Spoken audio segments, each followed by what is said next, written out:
Le besoin d'être vu ou entendu. Le besoin d'être validé.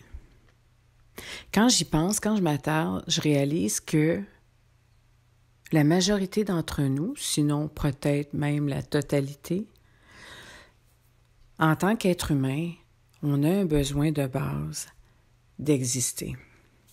Ça veut dire quoi exister? Bien, ça veut dire on est des êtres sociaux, donc ça veut dire être parmi les siens, puis avoir sa place parmi les siens. Quand on vient d'une famille dysfonctionnelle, comme moi, et qu'on n'a pas existé, mais sinon qu'on a existé, je devrais parler de moi dans le fond, que j'ai existé seulement pour subvenir aux besoins des membres de la famille et que c'était mon rôle en tant que première-née, ben j'ai appris très vite que l'amour étant conditionnel, j'avais besoin d'être une bonne petite fille, puis pour être une bonne petite fille, fallait que je n'existe pas pour les autres. J'ai bien fait ça parce que je suis une bonne petite fille. J'ai changé depuis, mais j'ai bien fait ça parce que quand je suis arrivée dans le monde des adultes, j'ai continué.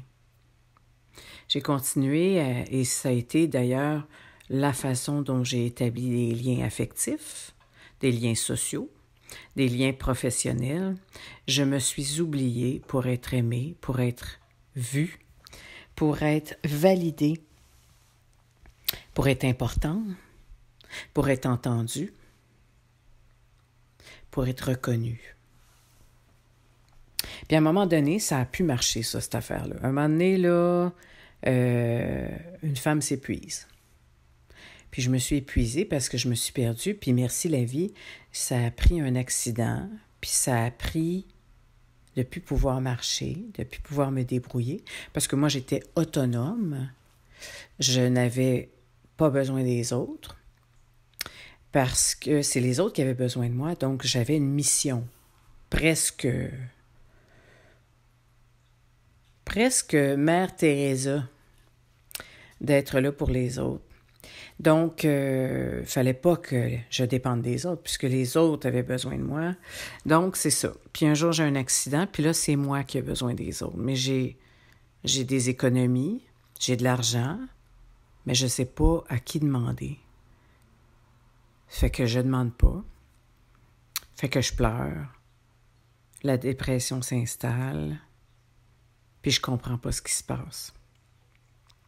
Jusqu'au jour où je suis allée faire ce qu'on appelle le genre d'endroit spirituel où est-ce qu'on est plusieurs, puis on peut parler de la même affaire, puis on se soutient. Puis, c'était la première fois que j'avais pas mal, puis je m'endormais avec des gens autour. Ça, c'est pas dans ma nature profonde. Ça fait que j'étais un peu gênée de m'endormir, puis on m'a répondu « Tu te sens en sécurité ».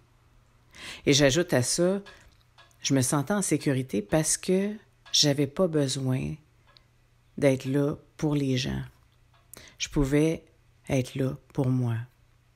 Ça fait que j'ai entendu des gens qui parlaient de la même situation que moi, plus ou moins, peut-être pas dans les circonstances, mais certainement dans les émotions puis dans les mécanismes de survie. Parce que moi, ça m'a aidé à survivre, d'aider les autres, puis d'être là pour les autres, puis d'être irremplaçable.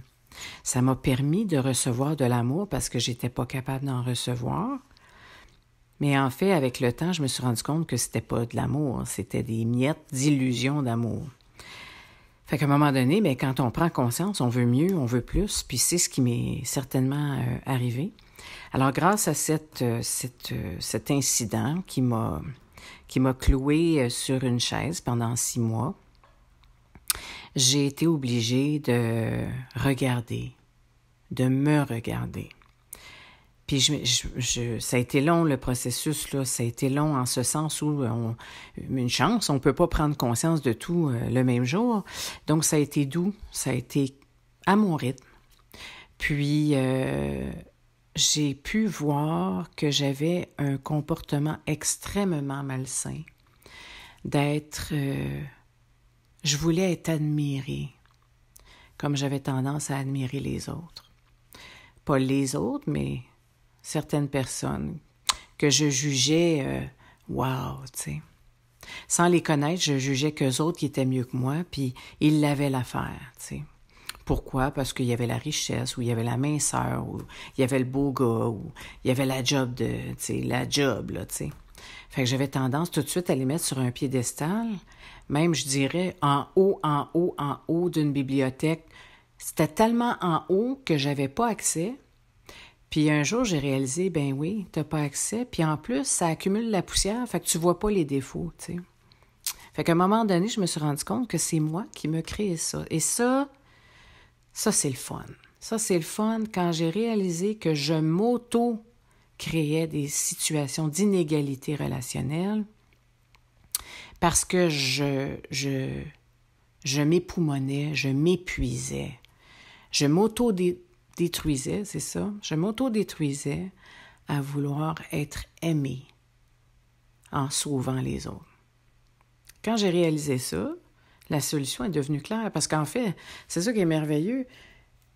Quand je me vois là, dans ma souffrance, là, dans ce qui ne marche pas dans ma vie, quand je me vois, la bonne nouvelle, c'est que là, je peux changer des choses. Fait que j'ai commencé à changer des choses. Comme je vous ai dit, j'allais dans des endroits où est-ce que j'étais entendue. Moi, j'avais un besoin d'être entendue qui était sans fond. Fait qu'on m'a écouté. Ce que je disais, je pense que je le dirais plus aujourd'hui, mais c'est ce que j'avais besoin de dire. Notamment, j'avais besoin d'accuser mes géniteurs, j'avais besoin d'accuser ma belle famille, j'avais besoin de trouver un coupable. Si c'était pas moi, c'était eux. Après ça, j'ai eu besoin de leur en vouloir, j'ai eu de la rage, de la colère. Puis à un moment donné, quand tu fais le tour puis tu te dis, bon, ben je reviens, là, ça commence à faire de parler de la même affaire pendant des années. Là, j'ai commencé à voir que j'avais une contribution à ce malheur-là, à ce mal-être-là. J'avais une contribution et le jour où j'ai compris que j'avais une contribution, j'ai pu changer des choses. Puis, ben, ça prend du courage pour changer des choses. Ça prend du courage pour regarder la contribution, la responsabilité que j'ai dans cette situation souffrante. Puis là, ben, le fun a commencé quand j'ai voulu changer des affaires. Fait que là, ben, je suis allée voir des vidéos sur YouTube, je suis allée voir des textes sur Internet, je suis allée lire là-dessus, je suis allée comprendre pourquoi je faisais ça, pourquoi ça m'avait été fait, puis qu'est-ce que je peux en faire maintenant?